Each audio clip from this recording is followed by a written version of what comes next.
IPS Nirlipt રાય અત્યારે ખૂબ જ ચર્ચામાં છે। રાજકોટ રેન્જ આઈજી તરીકે હવે તેમની નિયુક્તિ થઈ છે અને હવે તેને લઈ સોશિયલ મીડિયામાં પણ જોરદાર વોર જામી છે। હકીકતમાં નિખિલ ડોંગાએ એક પોસ્ટ કરી હતી જેને અલ્પેશ કથિરિયાએ સોશિયલ મીડિયા પર રીપોસ્ટ કરી અને અલ્પેશ કથિરિયાએ કહ્યું કે નિર્લિપ્ત રાય ગોંડલમાંથી ગુંડારાજ ખતમ કરશે તેવી આશા છે।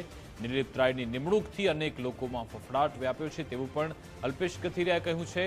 અલ્પેશ કથિરિયાએ કહ્યું કે ગુંડારાજ ખતમ કરવાના ઇરાદાથી જ તેમની બદલી થઈ। આ તરફ કહેવાય રહ્યું છે કે જયરાજસિંહ અને ગણેશ ગોંડલને તાકીને આ પોસ્ટ કરાઈ હોવાનો દાવો છે।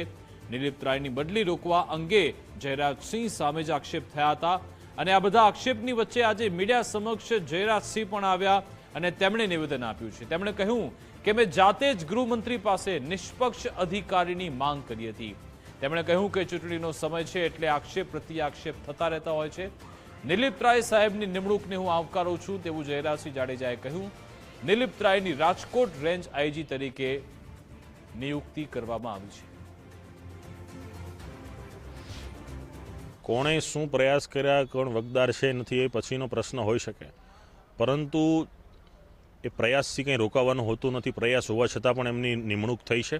હવે નિમણૂક થયા પછી જોવાનું રહ્યું છે કે જે લોકો એમને રોકવાનો પ્રયાસ કર્યો છે એના ધંધા ઉપર શું અસર પડે છે, એમની ગુંડાગીરી ઉપર શું અસર પડે છે અને ગોંડલ ઉપર શું અસર પડે છે। ગૃહ રાજ્યમંત્રી પાસે મેં ખુદે જ માગણી કરેલી કે ચૂંટણીનો સમય છે અને ઘણા આક્ષેપ પ્રતિ આક્ષેપ થતા હોય, કડક પોલીસ ઓફિસર અને નિષ્ઠાવાન પોલીસ ઓફિસરની રેન્જ ડીઆઈજી તરીકે નિમણૂક કરવામાં આવે એવી મારી જ રજૂઆત હતી અને હાલમાં જે નિમણૂક થઈ છે એ નિમણૂકને હું આવકારું છું। નિર્લિપ્ત રાયને જે રેન્જ ડીઆઈજી તરીકે નિમણૂક કરી છે એને હું આવકારું છું અને અસામાજિક પ્રવૃત્તિ ઉપર પોતે સારી રીતે કામગીરી કરી શકશે એવી મને આશા છે અને આવી માગણી મારી જ હતી કે કડક ઓફિસર રેન્જ લેવલે મુકાય।